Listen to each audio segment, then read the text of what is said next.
네, 자 이준석 개혁신당 대선 후보의 기자회견 내용 생중계로 전해드렸습니다. 여러 가지 얘기가 있습니다만 김문수 국민의힘 후보와 단일화는 없다 이렇게 요약할 수 있을 것 같습니다. 자 한편 김문수 국민의힘 후보는 어제 한동훈 전 대표와 첫 합동 유세를 가졌죠. 현장 분위기 어땠는지 함께 보시죠. 여러분, 우리 한동훈 대표 오셨는데 저하고 같이 경쟁했던 거 아시죠? 근데 저보다 인기는 더 좋아요. 여러분 박수 많이 보내주세요.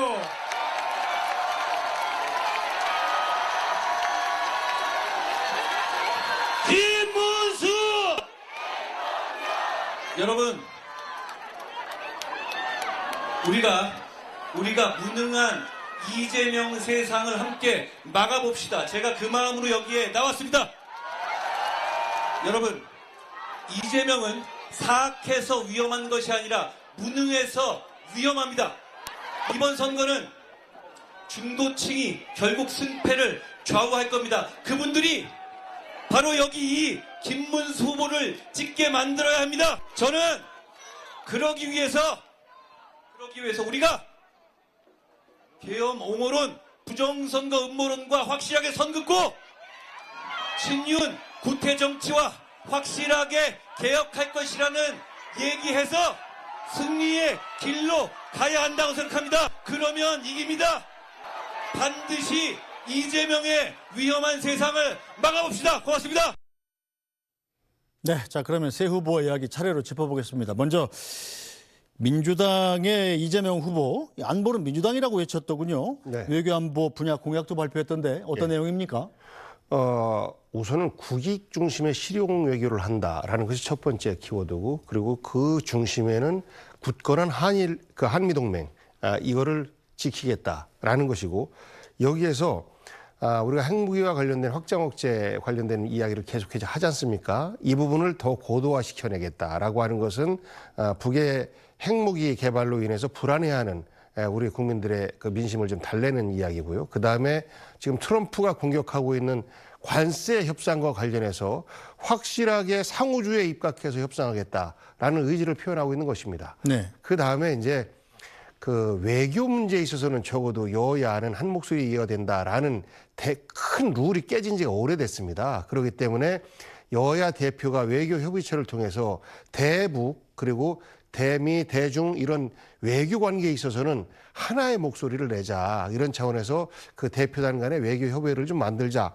이런 제안을 좀 하고 있는 것이고, 가장 주목해야 될 부분이 조금 전에 말씀드렸던 것처럼 지금까지 민주당 후보 그리고 진보 계열 후보 같은 경우에는 북한 인권 문제에 대해서 문제의식을 갖고 있습니다만 굳이 그것을 북을 자극하기 때문에 우리가 드러내놓고 표현을 하지 않았습니다. 그런데 이재명 후보 같은 경우는 북한 인권을 개선해야 된다라는 부분에 대해서 공식적인 이재명 정부가 들었을 경우에 그 외교 평화의 노선으로 천명을 했다라는 것이 그동안의 다른 대통령 후보들과는 사뭇 다른 모습 아닌가 이렇습니다. 네, 자 홍석준 전 의원은 이재명 후보가 민주당이 진짜 보수다 이렇게 얘기한 부분은 어떻게 받아들이십니까?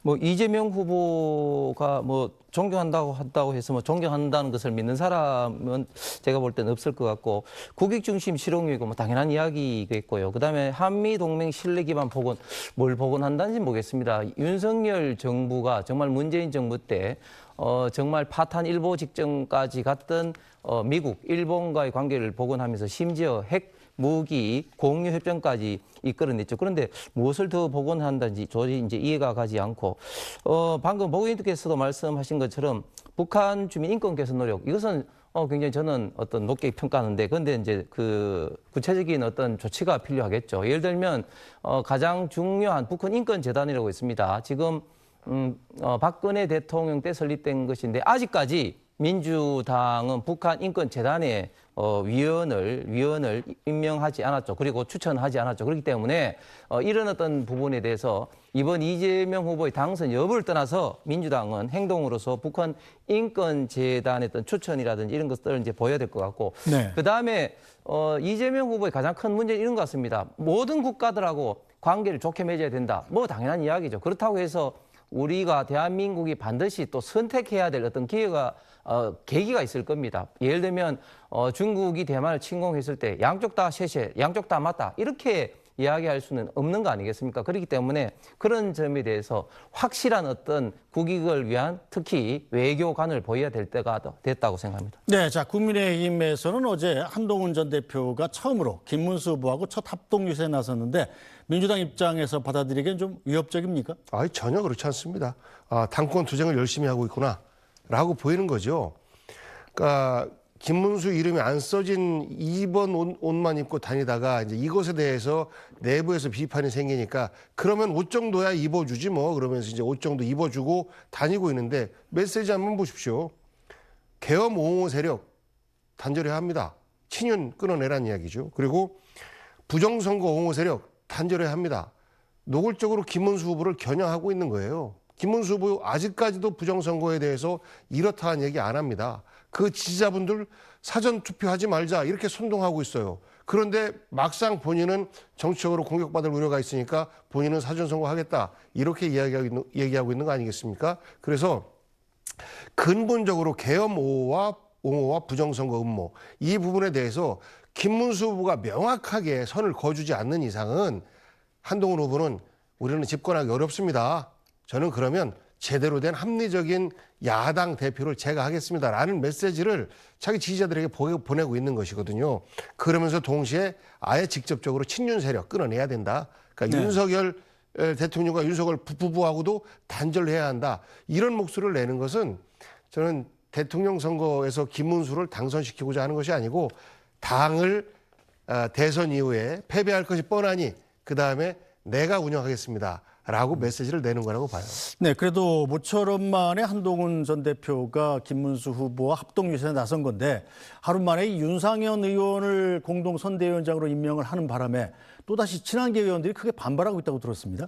예, 그렇습니다. 조경태 선대위원장이 철회하지 않으면 윤상현 의원을 공동선대위원장으로 임명된 것을 철회하지 않으면 선거운동을 중단한다 이렇게 돼 있는데 좀 안타깝습니다. 민주정당이기 때문에 물론 생각이 다르고 또 다른 목소리가 나오는 것이 저는 바람직하다고 생각합니다. 지금 현재 민주당처럼 이재명 후보 일당 독재가 돼서 다른 목소리가 나오지 않는 정당에 비해서는 다양한 목소리가 나오는 것이 저는 바람직하다 생각은 하지만 그러나 이런 어떤 대선과 같은 절체절명의 순간에서는 좀 생각이 다르더라도 좀 목소리를 좀 사귈 필요가 좀 있는데 좀 이런 부분들이 여과 없이 나오는 것은 김문수 후보에게 절대적으로 도움이 되지 않는 것은 분명한 사실이죠. 특히 조금 전에 한동훈 후보가 그동안 별도로 선거운동을 하다가 이렇게 도봉에서 어제 김문수 후보와 같이 합동 선거운동을 한 것은 저는 굉장히 많은 한동훈 후보를 좋아하는 중도 수도권 진영의 그 국민들에게 저는 큰 영향은 분명히 있을 거라고 봅니다. 그리고 한동훈 후보가 이야기한 것 중에 계엄, 탄핵 이런 부분에 대해서는 이미 김문수 후보가 계엄은 분명히 좀 잘못됐다. 그리고 부정선거는 국민들이 우려하지 않도록 만들겠다. 이렇게 함으로써 사실상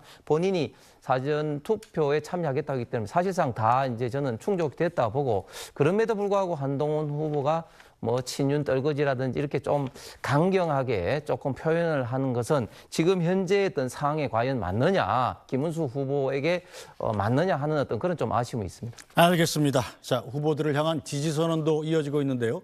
이낙연 새로운 미래 상임 고문이 김문수 후보에 대한 지지를 선언했고요. 민주당에 합류한 보수 인사들은 진짜 보수를 실현하겠다면서 공동 기자회견을 열었습니다. 김문수 후보와 저는 괴물 독재국가 출현을 막고 새로운 희망의 제7공학을 준비하는데 각자의 방식으로 협력하자는데 원칙적으로 합의했습니다. 우리 두 사람은 국민 통합을 위한 공동정부 구성과 운영, 제7공화국 출범을 위한 개헌 추진 협력, 2028년 대선 총선 동시 실시를 통한 대통령과 국회의 임기 불일치 해소 및 3년 임기 실천 등에 원칙적으로 의견을 같이 하고 구체적 협의는 양당에 맡기기로 했습니다. 무엇보다도 당장 눈앞에 닥친 괴물 독재국가 출현을 막는데 그가 가장 적합한 후보인 것은 분명한 사실입니다. 그래서 저는 저의 한 표를 그에게 주기로 했습니다. 우리는 이재명 후보를 통한 정권 교체라는 정치적 결단을 내렸습니다. 이는 참된 보수, 합리적 보수, 진짜 보수의 철학을 다시 실현하기 위한 새로운 도전입니다. 새로운 시대, 새로운 구조 속에서 국민의 삶을 다시 설계할 수 있는 21세기형 보수의 새로운 실험입니다. 진짜 보수, 진짜 대한민국, 진짜 보수. 진짜 대한민국. 감사합니다. 네, 먼저 복교영 의원. 일단 이낙연 세밀의 상임 고문이죠. 공동정부 구상 어떻게 평가하십니까? 안타깝고 슬픕니다.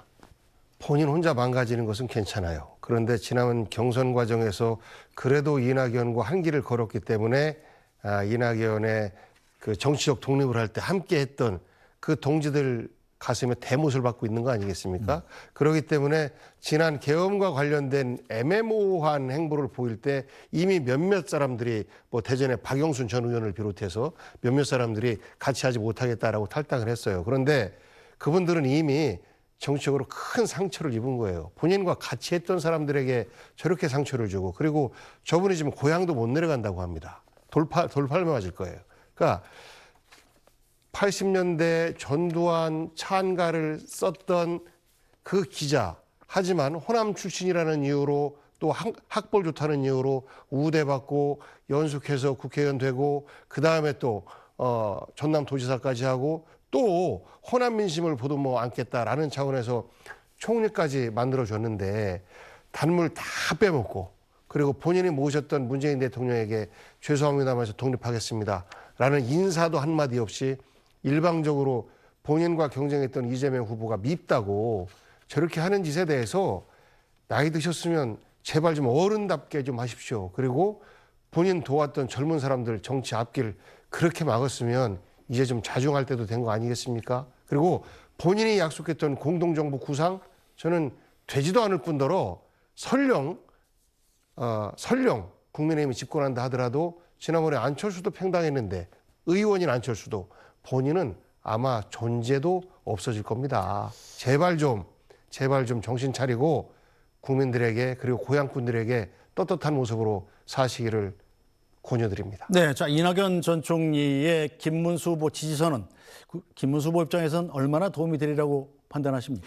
예, 저는 굉장히 큰 도움이 되리라고 봅니다. 처음 사실 빅텐트 할 때 가장 중심적인 인물이 바로 이낙연 고문과 이준석 후보 아니겠습니까? 우여곡절이 있었습니다만은 이제 빅텐트의 일부가 쳐졌다고 생각합니다. 조금 전에 복인도 말씀을 하셨습니다만 이낙연 고문은 민주당 진보 진영의 대표적인 정치인이죠. 그리고 굉장히 과묵하고 점잖하고 그리고 항상 중도를 걸으면서 다른 사람에게 싫은 소리, 좀 쓴 소리를 잘 못하는 그런 성격으로 유명합니다. 그런데 지난번 대통령 경선 과정에서 그리고 민주당이 이재명 후보에 의해서 일당 독재로 운영되는 과정에서 도저히 못 있어서 당을 뛰쳐나오면서 그 이후에도 계속해서 민주당과 이재명 후보에게 괴물 독재 국가의 어떤 시도를 하고 있다고 해서 굉장히 여러 가지 강연이라든지 그리고 언론을 통해서 비판을 해왔습니다.